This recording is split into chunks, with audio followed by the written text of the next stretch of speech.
ஊழல் மிக தெளிவாக நடந்திருக்கு. எல்லா நிலக்கரியில் ஊழல் நடந்திருக்குது, ஸ்மார்ட் மீட்டரில் ஊழல் நடந்திருக்குது. இது மாதிரி பல இந்த காரு ரெண்டல் எடுக்கிறாங்க பாருங்க, அதில் ஊழல் நடந்திருக்குது. இதில் நடக்காத ஈபியில் நடக்காத விஷயங்களை அந்த செந்தில் பாலாஜி இருக்கும் போது எல்லாமே அந்த காசி பண்ணியிருக்காரு. டிரான்ஸ்ஃபார்மர் கூட சிபிஐ கிட்ட இருக்கு வழக்கு. அதில் ஏலேருந்து இசட் வரையும் ஊழல் தான் சார். நீங்கள் அங்கே வச்சுக்கிட்டு நீ அந்த வார்த்தைகளை நீங்கள் உபயோகப்படுத்தினீங்கன்னா உங்கள்கிட்ட ஆதாரம் என்ன இருக்குது? நீ ஊழல் நடந்ததுன்னு சொல்கிறதுக்கான ஆதாரங்கள் இருக்குது. எவிடன்ஸ் வச்சு ஒரு அமைச்சர் பேசணும் சார். சும்மா பத்திரிகையாளர் மைக் நீட்டினவொன்னு டப்புன்னு வந்து செந்தில் பாலாஜி இந்த சம்பவம் வெளியான பிறகு செய்தியாளர்களை சந்திக்கிறாரு. இந்த மின்வெட்டை வந்து மறைப்பதற்காக தான் இந்த இது நடக்கு. ஆமாங்க, அந்த மின்வெட்டுடைய அது நான் கடந்த முறை சொன்ன பார்த்தீங்களா, மின்வெட்டுக்கு என்ன காரணம்? சில அத்தியாவசிய பொருட்கள் நமக்கு வந்து சேரல. அதுக்கான இவங்க கொடுத்த அந்த முதிர்ச்சி இல்லாத செய்த நம்முடைய அமைச்சர் வந்து முதிர்ச்சி இல்லாமல் சில விஷயங்கள் செஞ்சுட்டாரு. அவருக்கு இவ்வளோ நான் கூட பெருசாக மூலக்காரன் நினச்சேன். ஐயோ இது மூலக்காரணம் இல்லை, வேலைக்காரணம் இல்லை, இது வெஸ்ட்டு அப்படின்னு தெரிஞ்சு போச்சு. இன்னும் திடீர்னு இவங்க வந்ததுக்கு அப்புறம் தான் சதி நடந்துச்சு அப்படின்ற மாதிரி அருண்குமார் பேசியது மிக மிக தவறு. அவருடைய பதவிக்கு அது உகந்ததல்ல. ஒரு தரந்தாழ்ந்து செய்யக்கூடிய செயல்பாடை ஒரு அமைச்சர் செஞ்சிருக்கான்றது அடுத்ததாக ஒரு விஷயம் நடந்தது. ஹார்ட் டிஸ்க்கு இதுக்கு முன்னாடி என்னமோ இந்த 18 ஹார்ட் டிஸ்கில் தான் தமிழ்நாடு மின்சார வாரியமே வந்து வேலை செய்தா. நிர்மல்குமார் செய்கின்ற சில்லறைத்தனமான வேலைகளை தயவு செய்து நம்பி விடாதீர்கள். உண்மையாகவே ஒரு பப்ளிசிட்டி பைத்தியத்துக்காக வேலை செய்கிற விஷயம் தான் நல்லது. லஞ்ச ஒழிப்புத்துறை இயக்குனர் அருண் அவர்கள் வந்து என்னமோ நான் வந்தவொடனே சிங்கப்படம் 2 நினச்சிட்டாரான்னு தெரியல. ஒரே நாள் ரைடு, அந்த பக்கம் பிரச்சனை பரபரப்பை காமிச்சிட்டு அப்புறம் நேருமலை எஃப்ஐஆர் போட்டேன். சார், நேருமலை எஃப்ஐஆர் போகிறதுக்கு முன்னாடி நடந்த சம்பவங்கள் எனக்கு தான் சார் தெரியும். அது தாவேக்காவுக்கு நல்லதல்ல. ரிஃப்ளெக்ட் நேயர்களுக்கு வணக்கம். இன்று நாம் சந்திக்க இருக்கக்கூடிய சிறப்பு விருந்தினர் பத்திரிகையாளர் திரு வராகி அவர்கள். சார் வணக்கம். வணக்கம் பிரதர். சார், சென்னை மின்வாரிய அலுவலகத்தில் வந்து 20க்கும் மேற்பட்ட ஹார்ட் டிஸ்குகள் வந்து திருடப்பட்டிருக்கு. இது தொடர்பான வழக்குகள் வந்து போய்கொண்டிருக்கிறது. நேற்றுக்கு சவுக்கு சங்கரும் இதை பற்றியெல்லாம் பேசியிருந்தார். இதில் வந்து முழுக்க முழுக்க செந்தில் பாலாஜியுடைய தலையீடு இருக்குது, அவரை காப்பாற்றுவதற்காக தான் நடக்குது அப்படின்ற போல ஒரு விமர்சனமும் எழுந்திருக்கு. அதே போன்று தமிழக அரசும் இவர் மீது வழக்கு பதிவு செய்யணும்னு சொல்லிட்டு இப்போ நம்ம பேசிக்கொண்டிருக்கிற டைமில் வந்து ஆளுநர் மாளிகைக்கு ஒரு கடிதமும் அனுப்பியிருக்காங்க. எப்படி சார் பார்க்குறீங்க? ரொம்ப ரொம்ப ரொம்ப ரொம்ப காமெடியாக பார்க்குறேங்க. என்ன நடந்ததுன்னே உண்மையாகவே சொல்கிறேன். அது குறிப்பாக அங்கே உள்ளே இருக்கிற ஐஏஎஸ் ஆஃபீஸர், கிட்டத்தட்ட 4 ஐஏஎஸ் ஆஃபீஸர் மேலே இருக்காங்க. 3 பேர் 4 பேர் இருக்காங்க. அடுத்ததாக பார்த்திங்கன்னா, ஒரு ஆவணத்தை காப்பதற்காக ஒவ்வொரு இடத்துலையும் இப்போ ரகசியமான ஆவணமோ அல்லது வந்து குறிப்பாக ஒரு முக்கியமான ஆவணம் காக்கணும்னா கூட அதற்கு ஒருத்தருக்கு 4-5 பேர் வந்து இன்சார்ஜ் இருப்பாங்க. ஆமாம், ஒரு ரூமில் ஒருத்தர் கொண்டு வைக்கிறாங்க, சிசிடிவி ஃபுட்டேஜ் இருக்கும். எஸ்சி லெவலில் ஒரு அதிகாரி இருப்பார், அவருக்கு கீழே ஒரு ஏஐ ஒருத்தர் இருப்பார், அதுக்கப்புறம் கிளர்க் இருப்பார், அப்புறம் அந்த சம்மந்தப்பட்ட ஓஏ இருப்பார். அவ்வளோ சீக்கிரம்லாம் வந்து நீங்கள் கதை சொல்கிறதுக்காக இப்படி சொல்லக்கூடாதுங்க. ஏன்னா நான் இருக்கிற முழு விவரத்தை சொல்கிறேன். நம்ம ஏற்றுக்காதெல்லாம் ரெண்டாவது விஷயம். நடந்ததை நான் நேரடியாக அங்கே போனேன். சம்மந்தப்பட்டவருடைய புகைப்படத்தை நான் உங்களுக்கு கொடுக்குறேன். நேற்று எக்ஸ்தலத்தில் போட்டிருக்கேன். இவர் தான் வந்து அந்த ஹார்ட் டிஸ்கை திருடிய நபர். ஓகே. கோபிநாத்னு ஒருத்தர் கைது பண்ணியிருந்தாங்க. அடுத்து பெங்களூரில் ஒருத்தர் கைது பண்ணியிருந்தாங்க. தாவேக்கா ஆட்சி வந்த காலகட்டத்தில் நீங்கள் பார்த்தீங்கன்னா ஒரு ஐஏஎஸ் அந்த மின்சார வாரிய அலுவலகத்திற்கு அமைச்சர் வந்து பதவி வந்ததுக்கு பிறகு ஆய்வு பண்ண போகிறாரு. கடந்த 10 நாளுக்கு முன்பாக நடந்தது. ஆமாம்.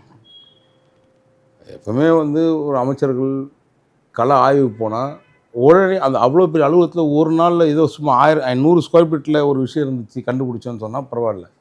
அதுவே ஏக்கர் கணக்கான இடம், அதில் எல்லா துறையும் ஃபைல்ஸ் இருக்குது. இதில் ஒன்றும் புதுசாக போய் அவர் எங்கேயும் இது பண்ண போகிறதில்ல. சும்மா அது நிர்மல்குமார் அவர்கள் அமைச்சராக இருந்தவர்கள் தன்னை லைம்லைட்டில் கொண்டு வரணுன்ற எண்ணத்துக்காக பண்ணாரா என்னன்னு தெரியல. உடனே அன்றைக்கி வந்த உடனே நாங்கள் இவரை சஸ்பெண்ட் பண்ணிட்டோம், அவரை சஸ்பெண்ட் பண்ணிட்டோம், இங்கே முறைகேடு நடந்திருக்கு அப்படின்னு யாரை வச்சு சொல்கிறீங்க? உன் பக்கத்தில் இருக்கிறது ஒரு சேர்மன். முதல்ல அங்கே இருக்கக்கூடிய மந்திரிக்கே அதுக்கு பவர் கிடையாது. அந்த அலுவலகத்துக்குள்ளே போய் நின்றுக்கிட்டு அங்கே முறைகேடு நடந்ததுன்னு அங்கே சொல்கிறது அங்கே இருக்கிற ஐஏஎஸ் ஆஃபீஸர் ராதாகிருஷ்ணன் சேர்மனை வந்து அசிங்கப்படுத்துறதுக்கு சமம். இரண்டாவதாக அதுக்கு மேலே மேனேஜிங் டைரக்டர் இருக்காங்க, பல நல்ல சீனியர் எஸ்சிஸ் ஆஃபீஸர்ஸ் இருக்கிறாங்க. அவங்களுடைய குவாலிஃபிகேஷனை நீ வந்து பக்கத்தில் வச்சுக்கிட்டு இங்கே ஊழலே நடந்துருக்குது, எல்லாம் நடந்து போச்சு, முடிஞ்சிச்சுன்னு ஒரு டாக்குமெண்ட்டும் இல்லாமல் நீ பாட்டு அடிச்சு விட்டு போயிட்ட. ஊழல் நடக்கலையான்னு கேட்டிங்கன்னா ஊழல் நடந்திருக்குன்னு நான் சொல்கிறேன். ஊழல் மிக தெளிவாக நடந்திருக்கு. எல்லா விதத்தையும் நிலக்கரியில் ஊழல் நடந்திருக்குது, ஸ்மார்ட் மீட்டரில் ஊழல் நடந்திருக்குது. இது மாதிரி பல இந்த காரு ரெண்டல் எடுக்கிறாங்க பாருங்கள், அதில் ஊழல் நடந்திருக்குது. இதில் நடக்காத ஈபியில் நடக்காத விஷயங்களை அந்த செந்தில் பாலாஜி இருக்கும் போது எல்லாமே அந்த காசி பண்ணியிருக்காரு. டிரான்ஸ்ஃபார்மர் கூட சிபிஐ கிட்ட இருக்கு வழக்கு, அதில் ஏலேருந்து இசட் வரையும் ஊழல் தான் சார். நீங்கள் அங்கே வச்சுக்கிட்டு நீ அந்த வார்த்தைகளை நீங்கள் உபயோகப்படுத்துனீங்கன்னா உங்கள்கிட்ட ஆதாரம் என்ன இருக்குது? நீ ஊழல் நடந்ததுன்னு சொல்கிறதுக்கான ஆதாரங்கள் இருக்குது. எவிடன்ஸ் வச்சு ஒரு அமைச்சர் பேசணும் சார். சும்மா பத்திரிகையாளர் மைக் நீட்டினவொன்னு டப்புன்னு வந்துட்டு ஐயோ ஊழல் நடந்துருச்சு, அவன் சஸ்பெண்ட் பண்ணிட்டேன், இவனை சஸ்பெண்ட் பண்ணிட்டேன்னு சொல்லிட்டீங்க. அது எவ்வளோ பாதிப்பை உருவாக்கும் அப்படின்றது தெரியல. ஏன்னா இந்த அறியா வயசு தெரியாத சம்பவத்தை செஞ்சால் பரவாயில்ல. ஓரளவுக்கு அவர் நிர்மல்குமார் வந்த கட்சி வந்து பிஜேபி, முதல்ல அமமுகவா, அமமுக, அதுக்கப்புறம் பிஜேபி, அப்புறம் அதிமுக, அதுக்கப்புறம் பிறகு வந்து இப்போ தாவேக்கால வந்து உட்காந்துருக்காரு. அந்த பயலுக்கு தான் சும்மா தாவே இருக்காருன்னு பாதி பேருக்கு தெரியாது. அவன் ரசிகனாக இருந்தவன் வந்துட்டான். உனக்கு என்ன பிரச்சனை? உனக்கு பேசிக் நாலேஜ் தெரியணும்ல. ஓ உனக்கும் அங்கே போனதுக்கப்புறம் இல்லைன்றது தான் எனக்கு தெரிய வருது. நம்ம நண்பர் தான் நம்ம நிர்மல்குமார். ஆனால் இப்போ என்ன சொல்கிறது, ஒரு பரபரப்பாக இருக்கணுன்றதுக்காக, எப்பவுமே லைம் நெட்டில் இருக்கணுன்றதுக்காக நீங்கள் தான் சார்ந்த நிர்வாகத்தையும் சேர்த்து கேவலப்படுத்தி இருக்கிறீங்க ஊழலில். அடுத்ததாக பார்த்தீங்கன்னா ஒரு நாள் வந்து திடீர்னு தமிழ்நாட்டில் பல இடங்களில் கரண்ட்டு கட்டு. ஆமாம். இந்த கரண்ட்டு கட்டான்னா இது உடனே என்ன பண்ண ஆரம்பித்தாங்க தாவேக்கால அப்படின்னு பார்த்தீங்கன்னா, அது குறிப்பாக அமைச்சர் நிர்மல்குமார் அவர்கள் பண்ண விஷயம் என்னன்னு கேட்டீங்கன்னா, இது வந்து சதி, இது திமுகவின் சதி, அதிமுகவின் சதி, ஏதோ ஒரு சதின்னு சும்மானா இவங்களே அந்த ஒரு கிரியேட் பண்ணிக்கிட்டு ஒரு சின்ன விஷயத்தை அதில் என்ன தப்பு நடந்திருக்குன்னு சுத்தமாகவே இவருக்கே தெரியல. அந்த கரண்ட்டு பவர் கட்டுக்கு முக்கிய காரணமே கருணாநிதி, ஜெயலலிதாவோ இல்லை வந்து நீங்கள் செத்து போனவங்க யாரையுமே காரணம் கிடையாது, ஓடணும் காரணம் கிடையாது. உண்மையான காரணம் என்னன்னு கேட்டிங்கன்னா, இவர் உள்ளே வந்த உடனே நிலக்கரிகளை எல்லாத்தையும் கொள்முதல் பண்ணுறதில்ல, எல்லாத்தையும் ஊழல் இருக்குன்னு சொல்லிட்டு மொத்தமாக அந்த 10 நிறுவனத்தையும் தடை பண்ணிட்டார். ஓகே, தடை பண்ணிட்டான்னு மீன்ஸ் அது எல்லாத்தையும் பிளாக் லிஸ்ட் போட்டு நீங்கள் அப்படின்னா உடனே கோல் வேணும்ல உற்பத்திக்கு, கரண்ட் உற்பத்திக்கு என்ன பண்ணுவீங்க? அந்த மாதிரி பல பிரச்சனைகள், பல மீட்டர்கள், இவ்வளோ சூழ்நிலைகள் இருக்குது. இன்னும் திடீர்னு இவங்க வந்ததுக்கப்புறம் தான் சதி நடந்துச்சு அப்படின்ற மாதிரி நிர்மல்குமார் பேசியது மிக மிக தவறு. அவருடைய பதவிக்கு அது உகந்ததல்ல. ஒரு தரந்தாழ்ந்து செய்யக்கூடிய செயல்பாடை ஒரு அமைச்சர் செஞ்சிருக்கான்றது அடுத்ததாக ஒரு விஷயம் நடந்தது. இதெல்லாம் மூணாவதாக இன்னொரு விஷயம். இப்போ நம்ம பேசுனீங்க இல்லையா, இதில் வந்து என்ன சார் உண்மையாகவே அந்த ஆர்டிஸ்ட் காணாமல் அப்படி என்னதான் சார் இருக்குது? அது ஃபர்ஸ்ட் ஆஃப் ஆல் அதில் எப்படி என்ன இருக்குது, ஏன் அந்த அளவுக்கு தாக்கத்தை ஏற்படுத்தியிருக்காது? நான் பல இடங்களில் நான் அங்கே நடந்திருக்க சில முறைகளை நான் தகவல் பெறும் உரிமை சட்டத்தில் ஸ்மார்ட் மீட்டர் ஆரம்பித்து ஒவ்வொரு அனுபவம் அங்கே வந்து மொத்தம் 6 நிறுவனமும் நம்ம கடந்த முறை டெண்டர் எடுத்திருக்காங்க. ஓகே, திமுக அப்படியில் பெரிய நிறுவனங்கள் எலக்ட்ரானிக்ஸ் பேர் தான் தகவல் உங்களுக்கு போடுறேன், நீங்கள் டாக்குமெண்ட்டாக கொடுக்குறேன். ஐயோ இப்போ அந்த கும்பல் வந்து அப்படியே திரும்பவும் தாவேக்கால அதே டீம் தான் வந்து திருப்பி டெண்டர் எடுக்க போகிறாங்க. அங்கே நடந்த சம்பவம் என்ன சொன்னால், ஆர்டிஸ்ட் காணாமல் போனதெல்லாம் ஒன்றும் ஒரு கற்பனை கதையெல்லாம் கிடையாதுங்க. ஆர்டிஸ்ட் காணாமல் போச்சு. போன ஆர்டிஸ்ட்க்கு எதற்காக காணாமல் போச்சு, எப்படி காணாமல் போச்சு, என்ன சூழ்நிலையில் இருந்திருக்கு அப்படின்னு பார்த்தீங்கன்னா, அவன் ஒரு ஸ்டாஃப், அவன் படத்தை போடுங்க.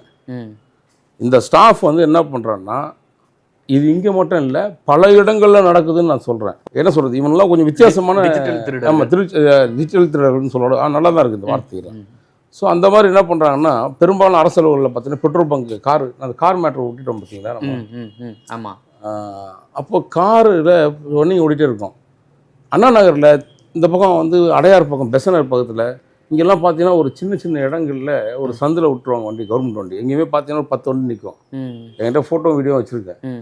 அது என்னன்னு கேட்டிங்கன்னா, அரசு அலுவலகத்தில் கூட ஃபில் பண்ணுறாங்களே டீசல், பெட்ரோலு, இது எல்லாமே வந்து அதுக்கு ஒரு இடத்துல இறக்கி அதை விற்பனை விற்பனை அவங்க சைடில். சரி, இது வந்து ஒரு பார்ட் டைம் திருத்து வழியை இந்த சில நபர்கள் செய்யக்கூடிய விஷயம்.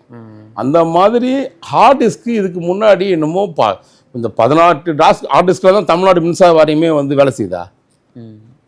லாஜிக் வேணாமா? அந்த 14 ஹார்ட் டிஸ்கில் என்ன இருக்குன்னு ஏன் உங்களுக்கு ஏமாத்துறதுக்கு ஒரு அளவு வேணாமா? ஹார்ட் டிஸ்கில் இருந்துட்டா ஏன் உங்களுக்கு வந்து சிஸ்டமேட்டிக்காக இன்றைக்கி எல்லா விதத்துலேயுமே சேவ் பண்ணக்கூடிய இடத்துல ஆப்ஷன் வந்துடுச்சு. நீங்கள் இங்கே தட்டினா ஃபாரினில் கூட தெரியும் உங்களுக்கு அந்த சாஃப்ட்வேர் என்ன இருக்குதுன்னு. அந்த மாதிரி ஒரு ஆவணங்கள் காணாமல் போனது உண்மை. ஆனால் அவன் ஒரு சில்லி திருடன். அந்த நபர் வந்து நான் இந்த படத்தை போடுறேன்னு சொன்னேன், இவன் சில்லி திருடன். இந்த சில்லி திருடன் கைது செய்யப்பட்டு அவன் வந்து தனக்கு பார்ட் டைமுக்கு செலவுக்கு ஆர்டிஸ்க்கு மட்டும் இல்லை, அந்த மாதிரி நிறைய பொருட்களை திருடி கொண்டு போய் விற்கிறவன் தான் இந்த நபர். அவனுக்கு எதுவும் உள்நோக்கம்லாம் கிடையாது, எந்த உள்நோக்கமும் கிடையாது. எனக்கு அந்த அதிகாரி சொன்னது தான் சார் ஞாபகம் வந்துச்சு. சார், ஒரு ஆர்டிஸ்க்கு காணாமல் போனது திருட்டுத்தனமான வேலை. இது ரெகுலராக எல்லா இடத்துலையும் திருடுறது, விஜிலன்ஸ் பார்க்கணும், ரிப்போர்ட் போடணும், ஏதாவது லஞ்சம் வாங்கினா விஜிலன்ஸ் ரிப்போர்ட் போடணும், இவ்வளோ விஷயங்கள்லாம் இருக்குது. ஏன் சார் ஒரு விஷயத்தை நாங்கள் உடனே புகார் கொடுத்துட்டோம், அந்த புகாரில் வந்து அந்த ஆர்டிஸ்கில் இருந்து தான் இருக்கணுமான்னா, அந்த ஆர்டிஸ்க்கு தவிர மீது எல்லாத்துலையும் சிஸ்டமேட்டிக்காக பண்ணி வச்சுருக்கோம். எல்லாத்துலேயுமே நீங்கள் ஈஸியாக கண்டுபிடிச்சிடலாம். நீங்கள் ஆர்டிஸ்கில் இருக்கிறத மட்டும்தான் ஊழல் கிடையாது, அதில் அப்படி ஒரு விஷயமே கிடையாது. ஆர்டிஸ்க்கு சில ஆவணங்களை காப்பு வச்சுருக்கோம். ஆனால் இதெல்லாம் இதில் முறைகேடு நடந்துச்சு, அதில் வாங்கின பர்ச்சேஸில் வந்துருச்சு. இல்லை, ஏன்னா சார் இதை தொடர்ந்து வந்து இந்த விஜிலன்ஸ் ஆஃபீஸில் இருக்கக்கூடிய அந்த மின்வாரியம் டிஜிபி அலுவலகத்திலையும் அதே போல் ஹார்ட் டிஸ்குகள் காணாமல் போனதா செய்திகள் வருது சார். தொடர்ந்து இந்த ஹார்ட் டிஸ்க் நான் ஒரு விஷயம் கேளுங்க, சந்தேகத்தை ப்ராப்பராக நான் சின்ன எக்ஸாம் சொல்கிறேன். நான் இந்த ஒரு 4 மாதத்துக்கு முன்னாடி ஒரு கைதுக்கு முன்னாடி நான் ஒரு ஹார்ட் டிஸ்க் வாங்கி வச்சுட்டு போனேன் ஆஃபீஸில். எத்தனை பேர் வந்து போகிறாங்க, ஏதோ இடத்துல இந்த ஆர்டிஸ்க்கு இப்போ காணும், உண்மையாகவே காணும். நான் சொல்கிறது வந்து உண்மையாகவே ஆர்டிஸ்ட் காணுமா, இல்லை அருண் அனுப்பி ஆட்டையை போகிறதுக்காக யாராவது ஆரோக்கியன்றவனை டிசி அமைச்சு திருட்டு போயிட்டானான்னு தெரியல. புரியுதுங்களா? இப்போ என் இடத்தையே வந்து ஒரு சின்ன உதாரணம் சொல்கிறேன். உண்மையாகவே இது காணாமல் போச்சு. எனக்கு அப்படியாப்பட்ட இடத்துல ஒரு பெரிய இடங்க கண்ணாமண்ணான்னு போட்டு வச்சிருக்கானுங்க. நீங்கள் அந்த அளவுலாம் போய் பார்த்துருக்கீங்களான்னு தெரியல. நீங்கள் எந்த ஆவணம் வேணும், எந்த ஃபைல் எங்கே இருக்குன்னு சொன்னீங்கன்னா யாராவது பார்த்தா சிசிடிவி கிடையாது, ஒன்றும் கிடையாதுங்க. அரசு அலுவலகத்தில் கொண்டு போய் மொத்தமாக தூக்கிட்டு வந்துடலாங்க. அந்த மாதிரி எவ்வளவோ ஃபைலு. நான் எக்ஸாம்பிள் இப்போ சொல்கிறேங்க. நான் உதாரணத்துக்கு சைதாப்பேட்டை நீதிமன்றத்தில் 4 நாட்கள் முன்னாடி சொல்கிறாங்க, நிறைய ஃபைல்கள் காணாமல் போச்சுன்றாங்க. என்னன்னா இது கோப்புகள் காணாமல் போவது வந்து வேண்டுமென்றே எடுக்கிறது ஒரு விஷயம். அன்னைக்கு நடந்த ஸ்மார்ட் அந்த என்ன சொல்றாங்க, அந்த ஹார்ட் டிஸ்க் என்பது வந்து எதேச்சையாக அவன் எப்பவுமே ரெகுலராக திருடுறவன் அந்த ஹார்ட் டிஸ்க்கு ஆட்டையை போட்டால் ஒரு நாள் எடுக்க போட்ட ஹார்ட் டிஸ்க் கிடையாது. பல மாதங்களாக அந்த ஒரு ஹார்ட் டிஸ்க் எடுத்துகிட்டு போனால் ஒரு ஹார்ட் டிஸ்க் இவ்வளோ பெருசு இருக்கும். நீங்கள் தூக்கி ஒன்றுமே வயிற்று வச்சுட்டு போக முடியாது. புரியுதுங்களா? நம்ம ஒன்றும் அவ்வளோ குழந்தைங்களும் கிடையாது, பார்க்காம இருக்க முடியாது. ஸோ அங்கே எல்லாரும் காவல்துறை சார்ந்தவர்களும் விஜிலன்ஸ் அமைப்புகள் எல்லாமே இருக்குது, பிஆர்ஓ அமைப்பு இருக்குது காவல்துறையில், எல்லாம் பார்த்துன்னு தான் இருப்பான். ஸோ லிஃப்ட்டில் வரணும்னா நீங்கள் ஒரு 2 லிஃப்ட்டு தான், ஒன்று இந்த பக்கம் லிஃப்ட் இருக்குது, ஒன்று ஆஃபீஸர்ஸ் போகிற லிஃப்ட் இருக்குது. இதெல்லாம் முட்டாள்தனமாக இவர்கள் வந்து சிபிஐ வரையும் கொண்டு போய் நிற்க வச்சு தான் சொல்லணும். இந்த ஊடகன்றது என்ன எதை சொன்னாலும் போட்டு போயிடுவானு தெரியல. நிர்மல்குமார் செய்கின்ற சில்லறைத்தனமான வேலைகளை தயவு செய்து நம்பி விடாதீர்கள். உண்மையாகவே ஒரு பப்ளிசிட்டி பைத்தியத்துக்காக வேலை செய்கிற விஷயம் தான் நான் நினைப்பேன். இதை தொடர்ந்து வந்து செந்தில் பாலாஜி இந்த சம்பவம் வெளியான பிறகு செய்தியாளர்களை சந்திக்கிறாரு. இந்த மின்வெட்டை வந்து மறைப்பதற்காக தான் இந்த இது நடக்கு. அந்த மின்வெட்டுடைய அது நான் கடந்த முறை சொன்னேன் பார்த்தீங்களா, மின்வெட்டுக்கு என்ன காரணம், சில அத்தியாவசிய பொருட்கள் நமக்கு வந்து சேரல. அதுக்கான இவங்க கொடுத்த அந்த முதிர்ச்சி இல்லாத செய்த நம்முடைய அமைச்சர் வந்து முதிர்ச்சி இல்லாமல் சில விஷயங்கள் செஞ்சுட்டாரு. அவருக்கு இவ்வளோ நான் கூட பெருசாக மூல காரணம் நினச்சேன்.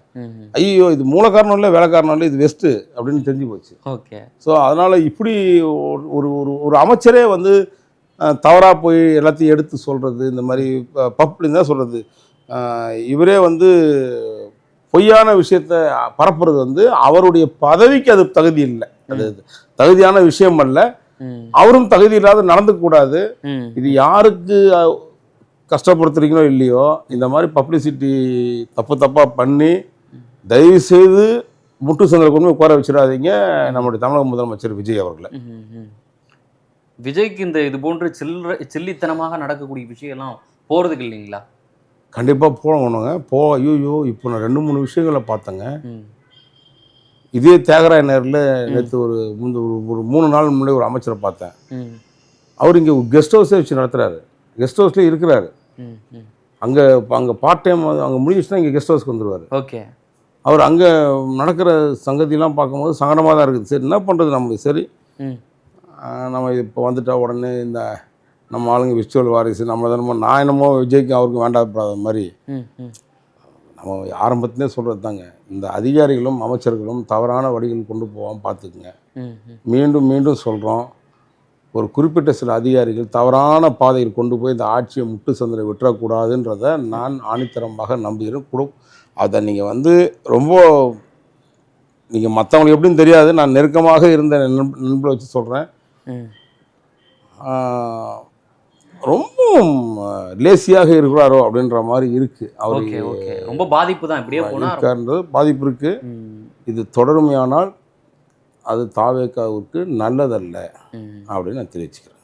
சார், அதே போன்று அருண் அவர்கள் லஞ்ச ஒழிப்புத்துறை இயக்குனராக நியமித்ததற்கு பலரும் எதிர்ப்பு தெரிவிச்சிருந்தாங்க. ஆனால் இப்போ பார்த்தோம்னா அவர் KN நேரு மீதே அந்த ஊழல் வழக்கில் வழக்கு பதிவு செஞ்சுருக்காரு. அதை தொடர்ந்து இன்னைக்கு பார்த்தோம்னா செந்தில் பாலாஜி மீது வழக்கு பதிவு செய்யணும்னு சொல்லிட்டு கடிதம்லாம் அனுப்பியிருக்காங்க. அது எப்படி பார்க்குறீங்க? அதை யோகியம் வரா சொம்படுத்து உள்ள வைங்கன்னு ஊரில் பழமொழி சொல்லுவாங்கல்ல, பார்த்துருக்கீங்க, கேள்விப்பட்டிருக்கீங்களா? கேள்விப்பட்டிருக்கோம். யோகியம் வரா சொம்படுத்து உள்ள வைங்கன்னு. ஏற்கனவே அந்த வழக்கு சம்பந்தமாக ஆவணங்களை ஈடியே பலமுறை காவல்துறைக்கு 2 முறை கடிதம்லாம் அனுப்பிட்டாங்க. என்னமோ நேற்று போய்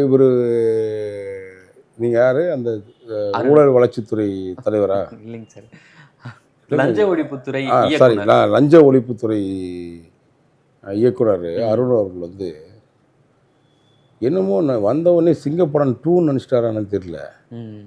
ஒரே நாள் ரைடு, அந்த பக்கம் பிரச்சனை பரபரப்பை காமிச்சிட்டு அப்புறம் நேரு மேலே எஃப்ஐஆர் போட்டேன். சார், நேரு மேலே எஃப்ஐஆர் போகிறதுக்கு முன்னாடி நடந்த சம்பவங்கள் எனக்கு தான் சார் தெரியும்.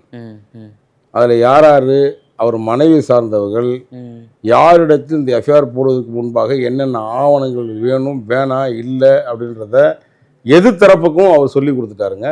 நீங்கள் நான் திரும்பவும் சொல்கிறேன், அருண் அவர்கள் நான் தான் திரும்ப சொல்கிறேன், எனக்கு எந்த விதமான உள்நோக்கமும் கிடையாது. எனக்கு அதெல்லாம் நேற்று அந்த எஃப்ஐஆர் காப்பி போட்டு சிரித்த உடனே எனக்கு சிரிப்பு தான் வந்துச்சு. ஏன்னா அடப்பாவி, ஒருத்தன் ஒரு பக்கமாக அடிக்கலாம், ஆனால் இப்போ எல்லா பக்கமும் அடிச்சு காசாகிற ஒரே ஆள் நம்ம குள்ளர் தான். அதனால் அவர் நீங்கள் நினைக்கிற மாதிரியெல்லாம் அவர் உத்தம புத்தரோ கிடையாதுங்க. அது நீங்கள் பார்க்க தானே போகிறீங்க. தமிழக முதலமைச்சருக்கு எங்கே கொண்டு போய் என்ன மாதிரியான விஷயங்களை வச்சுட்டு வரப்போகிறாரு அந்த ஆளுன்றது தெரிய தானே போகுது. அங்கே எல்லாமே இது மாற்றம் எனக்கு பெருசாக தெரியலைங்க. எனக்கு நான் அவர் மேலே, விஜய் அவர்கள் மேலே மிகப்பெரிய விஷயம் வச்சுருந்தேன்.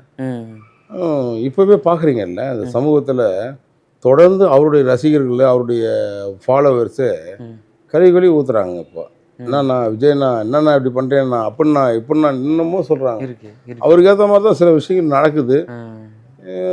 நாம் சொல்கிற ஒட்டுமொத்த அதிகாரியும் நம்ம சொல்லலைங்க, ஒரு சில அதிகாரிகள் சொல்கிறோம். இந்த அருண் போன்றவர், டேவிட்சன் போன்றவர்கள், ஆரோக்கியம் போன்ற அல்லக்கைகள், இது மாதிரியான ஆட்கள் இருக்க தான் செய்வாங்க. நம்ம அது பண்ண முடியாது. விஜய் ஜாக்கிரதையாக இருக்கணும். விஜய் அவர்கள் ஜாக்கிரதையாக இருக்கணும். ஏன்னா நம்ம மக்கள் அபிரிதமான வாக்குகள் அளித்து, ஒரு ஆர்வத்தோட வாக்குகள் அளித்து, இதுவரையும் தமிழகத்தில் நடக்காத ஒரு சாதனையை செய்து கொடுத்த இந்த தமிழக மக்கள், தயவு செய்து அந்த மக்களுக்கான ஆட்சியை நடத்துங்க சிஎம் சார் தான் நான் வேண்டுவேன். ஏன்னா இந்த மக்கள் என்ன சொல்கிறோம், வெகுளியத்தனமான மக்களுங்க. நம்பினா ஒட்டுமொத்தமாக நம்புகிறான், இல்லைன்னா மொத்தமாக வச்சு செஞ்சு அனுப்பிச்சிட்றான். அப்படியாப்பட்ட மக்களுக்கு நீங்கள் இன்றைக்கி எத்தனை விமர்சனங்கள் வந்தாலும் தாங்கக்கூடிய சக்தியை நீங்கள் முதல்ல உங்கள் அதிகாரிகளுக்கு சொல்லுங்கள். எல்லா இடத்துலையும் இப்போ மறுபடியும் ஆரம்பிச்சிட்டாங்க இந்த அதிகாரியுடைய ஆதிக்கத்தை. அது எங்கே போய் முடியும்னு தெரியல. அது எப்பவுமே தாவேக்காவுக்கோ அல்லது விஜய் அவர்களுக்கோ எப்பவுமே ஆபத்தை தான் உருவாக்கி கொடுக்கும். நல்லதொரு ஆட்சி கொடுத்தால் இந்த நாடு உங்களை எப்பவுமே போற்றும். இல்லை என்றால் உங்களை எந்த மாதிரியான வார்த்தைகளை வசைப்பாடுவார்கள் என்பது நீங்கள் பொறுத்திருந்து நீங்களே காத்திருந்து தெரிந்து கொள்வீர்கள். மிக்க நன்றி.